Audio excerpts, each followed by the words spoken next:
during your talk, I just learned that whatever you do, having a company or managing a team or building a team, whatever you do, whatever decision you make, basically you're fucked.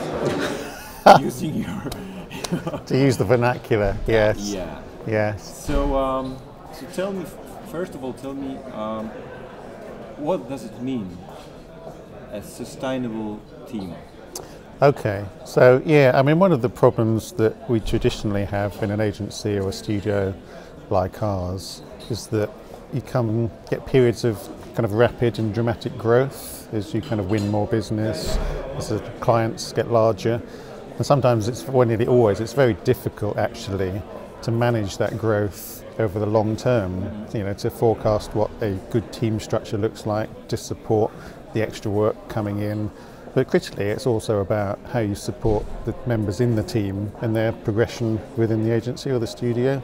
So, I mean, one of the problems that we had a couple of years ago is, we had a period of rapid growth and we just couldn't really sustainably build the team such that the structure and the kind of lines of mentoring and reporting in the team made it easy for us to grow. We had single points of stress where there was individuals in the team suddenly managing 5, 6, 7 designers, and it was just really difficult for them to keep on top of it, and their role wasn't particularly well defined. How big is Foolproof company? Well, Foolproof now is about 80, 90 staff. So at that time, a couple of years ago, I guess we were growing from 50, 40, 50, and we've almost doubled in size in a very short space of time.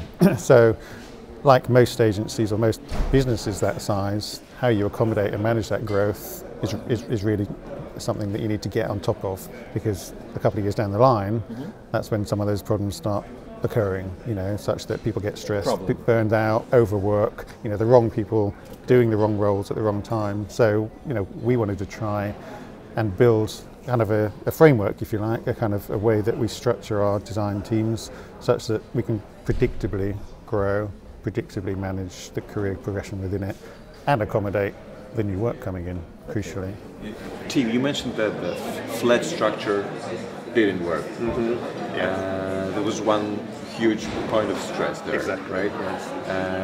And the multi-level structure also didn't work because of many multiple stress points there. Exactly. So what is the good structure there, where you would suggest for people to consider? I really think, and I have a kind of golden rule, which is that you never directly line manage more than 3 people. So within the team structure, we have a kind of cascading team structure, which only kind of has 4 levels. So it's kind of hierarchical, but it's very light touch in terms of having a director level, a senior level, and a design level. And actually, I've got that wrong already. It's actually a director level, a principal level, and a senior level, and a designer level. Yeah, and effectively you grow a bit like a pyramid. So it kind of the structure remains the same in this kind of shape, but as you add more people and you recruit more staff at the bottom, you kind of have to make sure that you similarly recruit the right kind of people above those to provide that kind of mentoring, provide that delegation and accountability and ownership, such that, the problem lies where you start getting 4 or 5, 6 people at the kind of bottom of the hierarchy, and the immediate manager at the top just loses control. Yeah. And that's the position we were in. So it's kind of if I was to describe the structure, I'd say it's this shape, golden. There's probably some magic formula around that. But as long as you've got the balance right in terms of that structure, so it doesn't start going off one end 3 here. Is a magic number. 3 is definitely a magic number. So speaking about recruitation, of finding people, picking up people to your team, yes. How do you do it? Well, good question. Well, I have what I refer to as my like matrix, which like matrix. Like matrix. Yeah, I like to pretend it's a kind of scientific way of understanding who's the right person for the business in the right role, but really it's just a set of questions I ask which say, do I like you, and would I like to work with you? Because I can't manage or I can't be part of that team if we don't, if the team members don't all love each other. It's a question of having the balance of people that you like and are skilled at their job, but primarily my recruitment policy is really around, are you kind of culturally right for the agency? Do you fit? Can you work? Would you work well with the other members in the team and across the whole business?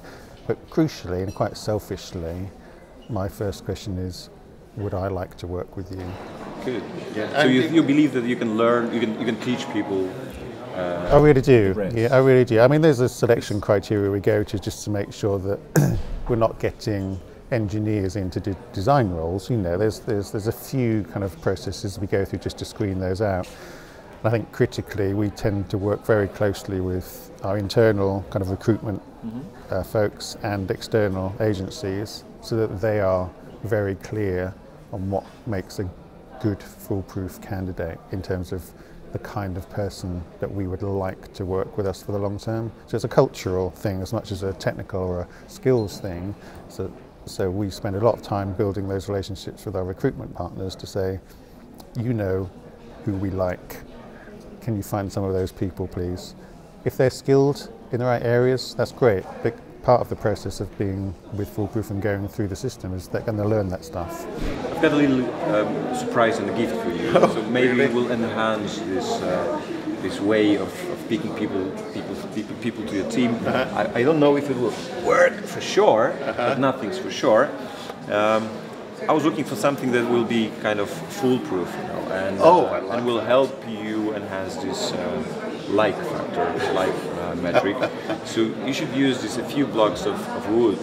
Just give it to a candidate and ask him to put it back. You just have to remove all of that. Well, I do like an intellectual challenge. Yeah. So this might be one of the tactics I use in my interviews. Please do. We currently do kind of creative briefs and get people to respond to that, but actually what I might just do is get them in the corner and say, do it.